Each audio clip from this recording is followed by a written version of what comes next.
Hi everyone, my name is Tiffany. Welcome back, or welcome if you've never been here before. Today, I'm finally ready to give you my top 10 reads for 2023.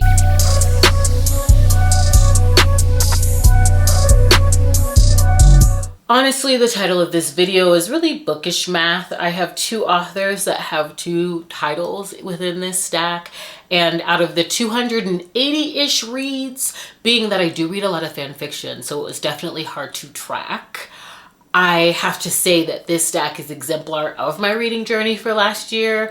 I picked up books that were outside of my primary genre of romance, thrillers, tried to discern my taste when it came to horror, and was introduced to manga for the first time. So I'm very excited to get into it. I will be coming out with a video, a rapid fire review, being that I think I am very long-winded, giving you all of my favorites. Had I set a different arbitrary number, some of which would be in this video today, but I thought I'd keep it short and sweet. So let's get into it. I have to start out with You and Me by Tal Bauer. This is a slow burn friends to lovers romance between two single fathers, where we meet Luke, who is a widow, and he feels as though he is failing as a father.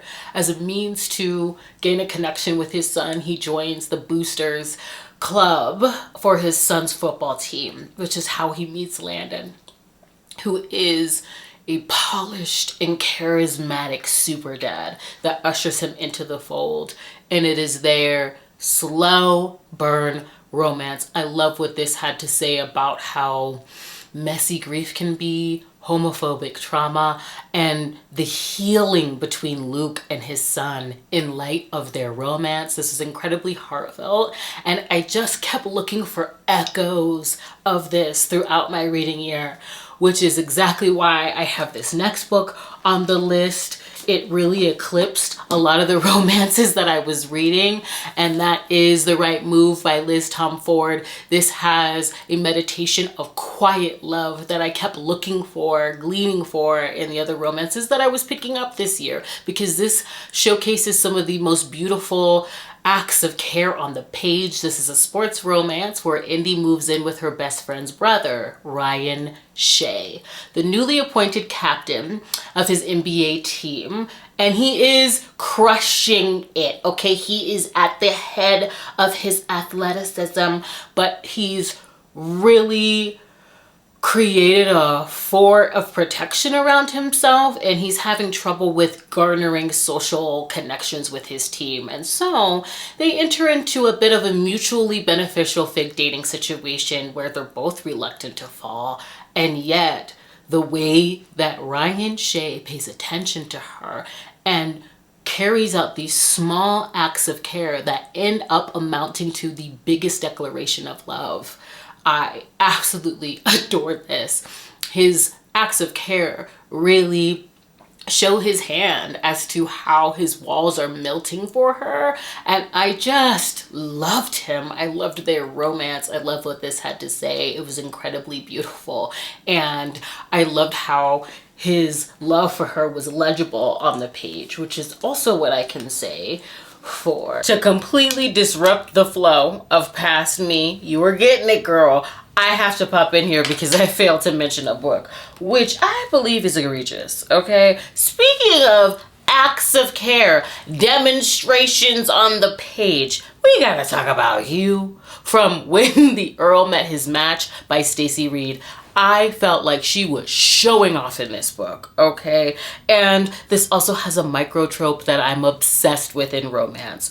When we have a character that is not checking for romance, Hugh has set out to marry for duty, honor, not love, okay? You can miss him with the feelings, step all the way back in order for him to keep his fortified walls intact. He puts an ad out for a wife in the paper, and Lady Phoebe can't help but needle it by responding to it with her differing sentiments centered around love. And I just loved the back and forth, the pen pal situation between them, and how that becomes her refuge because she ends up becoming ruined, gets pregnant by a man below her station, and in order to save herself and the life of her child because of the plans that her family has for them, she runs and she answers Hugh's request for a marriage of convenience. When she shows up at his doorstep, he's not expecting her to be there, and she's not expecting him to be nonverbal, and yet this had some of the best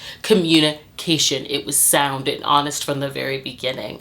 And this is about their slow burn friends to lovers, and also how he completely falls for the warmth that she ushers into his life. I mean, I just could not, with all of the ways that he prioritizes her in his life. And also the side characters. His father is really prominent within this romance, but this was stand out and I could not fail to mention it. So back to past me. I apologize, but I had to. Remain Nameless by Hey Jude 19. This is a Draco and Hermione pairing Harry Potter fan fiction. It is now a top fan fiction for me. This, oh my gosh, was so trauma informed. I just found it to be incredibly emotional and romantic, the way that their romance just crescendos. We meet Draco 10 years after the war, where he's in debilitating PTSD. He is a recovering addict, and he's living a depressed and gray existence. He's sought refuge in a Muggle coffee shop where no one knows who he is. And on this particular day, when we are drafted into his story, he decides to go to said coffee shop a little bit early, which is how he runs into Hermione. And it is the start of him making these decisions informed by his interest in getting to get closer to her that completely just reshapes both of their lives. He's a self-actualized hero that's seeking therapy. I loved how this showcased the trauma that they're both enduring, how it looks different on each of them. I just loved the pacing and how this goes beat by beat, from them being once enemies and building a friendship, growing into lovers, and shuffling their lives together. It's incredibly beautiful and all of the markers that I'm looking for. Like, it is romance. And so I highly suggest that you pick this up if you are new to fan fiction. It's a bit on the longer side. I read this on Archive of Our Own, as well as listened to the podfic. So the link will be down in the description. There are affiliate links, okay, in that description box, but the link to the podfic is not. So just go ahead and give it a listen if you'd like to get caught up to speed, because it was definitely a favorite that I cannot stop thinking about. And another book that was trauma informed, that completely, this author had a chokehold on me all freaking year, okay, which was The Rest of the Story by Tal Bauer. Okay, this is a hockey romance slow burn.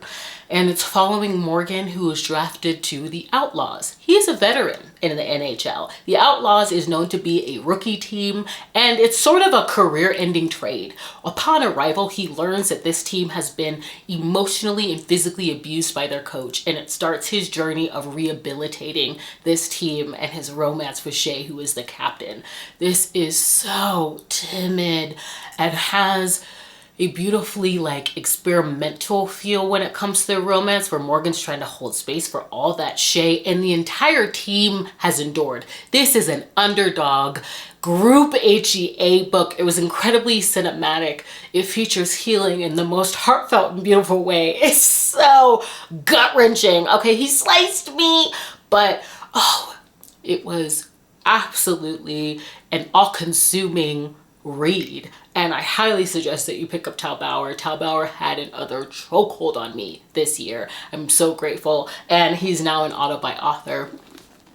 I definitely lined this stack up perfectly. I'm clocking the movements of previous me, because another chokehold book and read. I read Death Note in its entirety, baby. Okay, this, talk about all-consuming reads. Oh my gosh, I had to know what was happening next. I could not put this down. I started with the first 3 volumes earlier in the year, and towards the end, I just went through this sucker and systematically ran through what this had to say about morals and ethics and justice, and how that's different from what is just. This was so freaking compelling. I'm late to the party, but I'm here now, okay? I love how this starts out with the first volume which is called Boredom, where we meet Ryuk, who is a Shinigami, a Japanese death god. And for a means of entertainment, he drops his death note into the realm of Earth, which is where Light Yagami picks it up. Light Yagami, who is not representative of your average citizen. He is an honor student. He is the son of a man who holds a very prominent position within society. When he picks up this death note, he learns that every name that's written within it will die in a certain time frame. And this is about the slippery slope of his aim to eradicate evil single-handedly. It also features, which will now hands down be my favorite detective, Earl. And of course, his journey to eradicate evil garners the attention of authorities, and it's the mental volley, the cat and mouse, the chase between them that kept me all the way consumed. And there are volumes within this that I felt I had to push through. There are plot points that I was disappointed in, but overall, I mean, come on. It was also really fun to just geek out and chart the differences between the manga, which I would argue is much darker than the anime. There are directorial choices that I think changed the anime up a little bit. I mean, even from the very first episode, the Death Note falling from the sky is very different stylistically than from within the manga, where it's on the ground when he picks it up. So I absolutely adored this. Oh my gosh, I just feel like I know what everyone's talking about now, and I loved it. I have bought, Rooks all over this house. I've got Misa here. I also saw commentary on Goodreads about how Misa is depicted, which I do agree with, but I think her innocence, her loyalty, and her just kind of like blind devotion towards him further showcases who Light is from the very beginning, which I think the manga charts very well, and the anime made it a little bit easier for me to get confused as to whether or not I was rooting for him, rooting against him. It was just so compelling. Another surprising read, an exemplar of my journey through horror. Last year it was A Dowry of Blood that was a top read. This year it was Bloom by Delilah S. Dawson. This is a recommendation that I got from Riley freaking Marie. It is sapphic.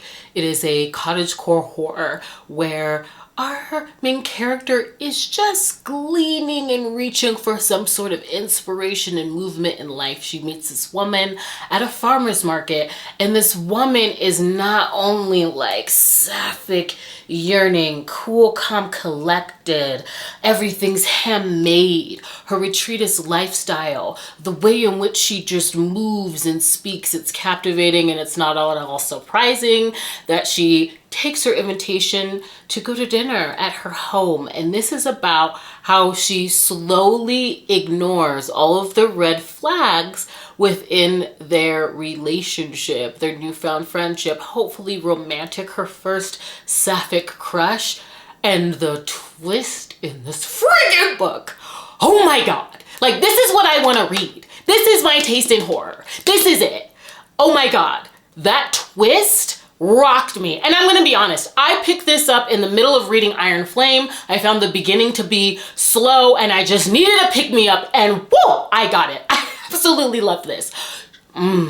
Absolutely loved this. So, highly suggest Bloom. Thank you, Riley. I had a very good time with that, and it is, so good to actually have one of these on my list. I omitted my top reads of the year. Last year, this was like the lowest in terms of the years that I've been tracking. It was like 280 this year. Last year, it was like in the 400s.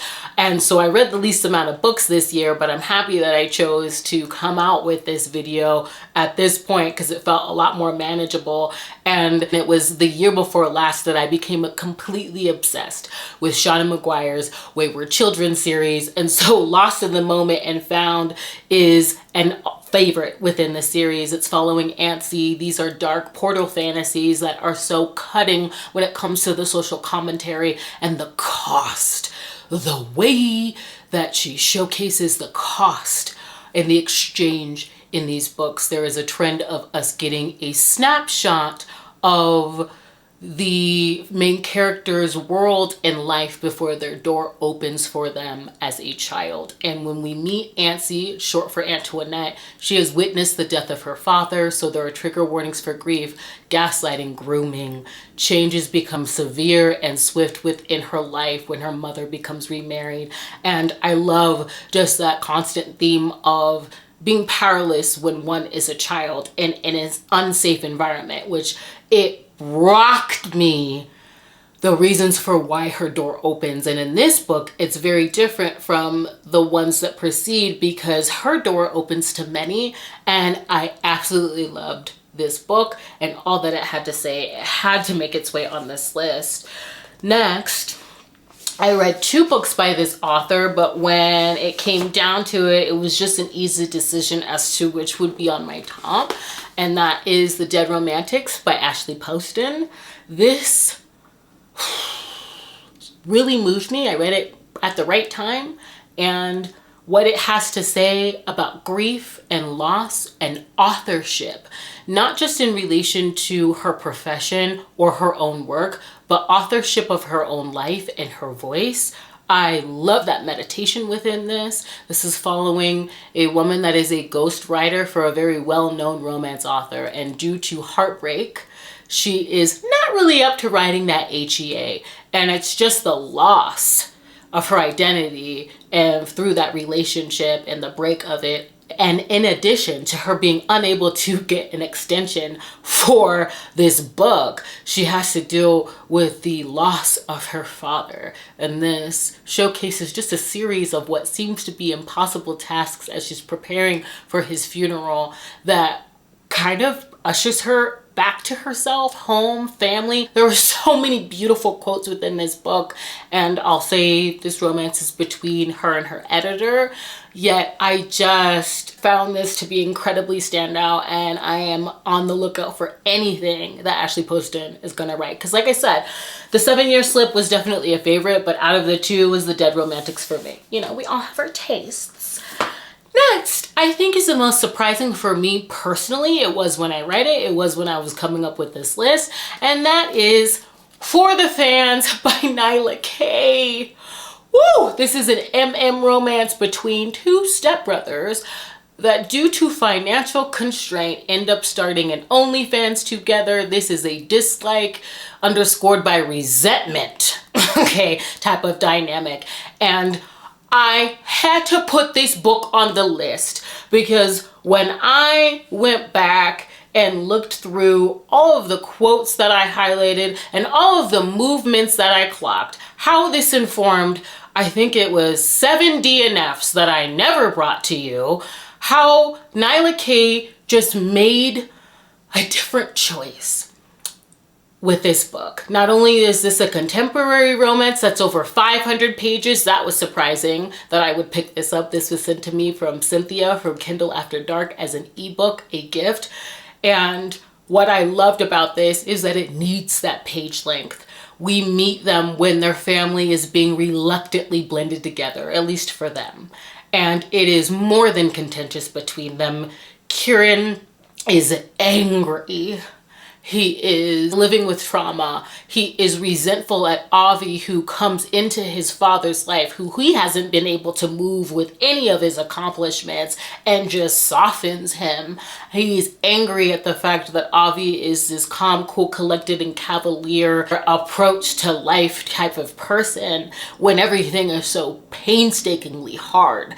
And what I loved about this romance, unlike so many that I picked up with this step-sibling dynamic, that there is no out of bounds attraction between them. And when I say out of bounds, there is no attraction between them at the beginning of this book that's forced. I cannot tell you how many romances I have read where the attraction was only authorized by the author trying to make the trope happen. And in this book, we get their dynamic and their setup and pick up with them when they're in college, living entirely separate lives, and are thrust back together due to financial constraint, which is something that I could get behind. Okay, the prices went up on everything this year.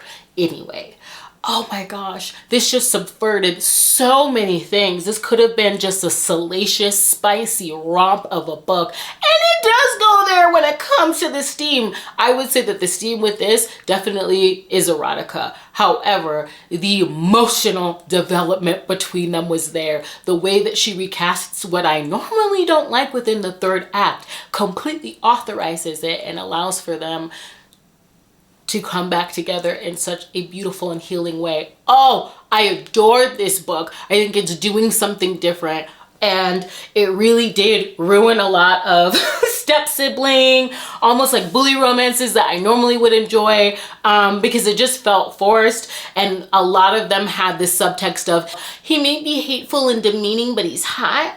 And if that's all a book is saying, I'm not interested.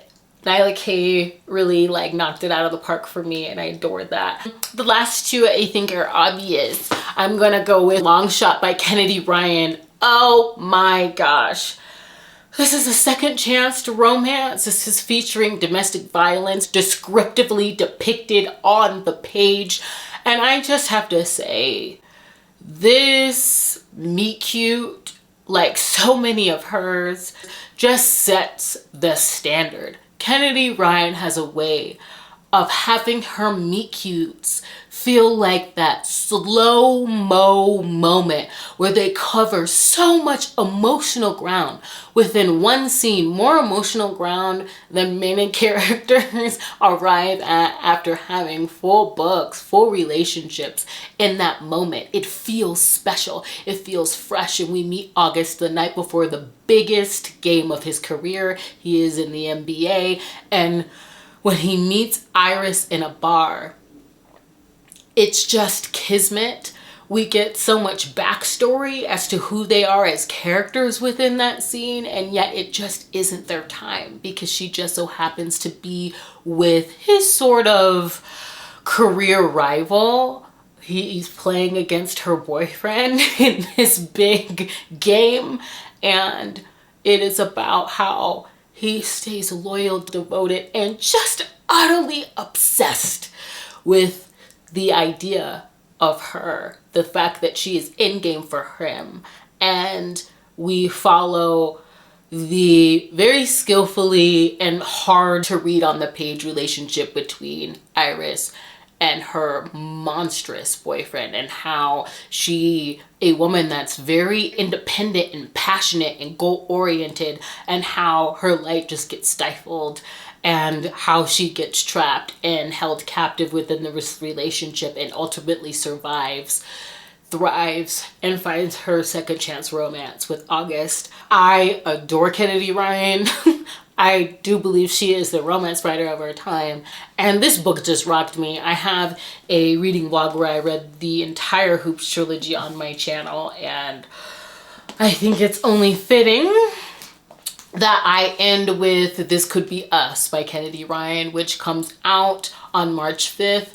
I got this for instant download through NetGalley, and so I will be very brief in talking about this and say that I do believe that this has two romances, and it was the plot of self-love that really moved me when it came to this. It rocked me. We meet Soledad when she's aiming to fall in love with herself so that she can be ready to feed into her two girls and start a new chapter after a great betrayal within her marriage, and so that she can be ready for a man such as Judah.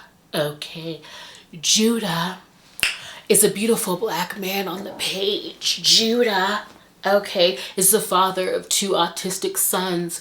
Judah is intelligent, patient, caring, and all the man required to hold space for all that she is. This was a standout romance. It was shocking in terms of the plot, sensual, and the author's note took me all the way out in terms of why this book was so important for her to write. And I absolutely adored it. And I'll be doing a reread before March 5th. I highly suggest that you pick it up. And I want to thank you for joining me today. As I said, I will be sharing all of my favorites for the year in rapid fire because I think it'll just be fun to test myself as to how quickly I can run through all of my favorites.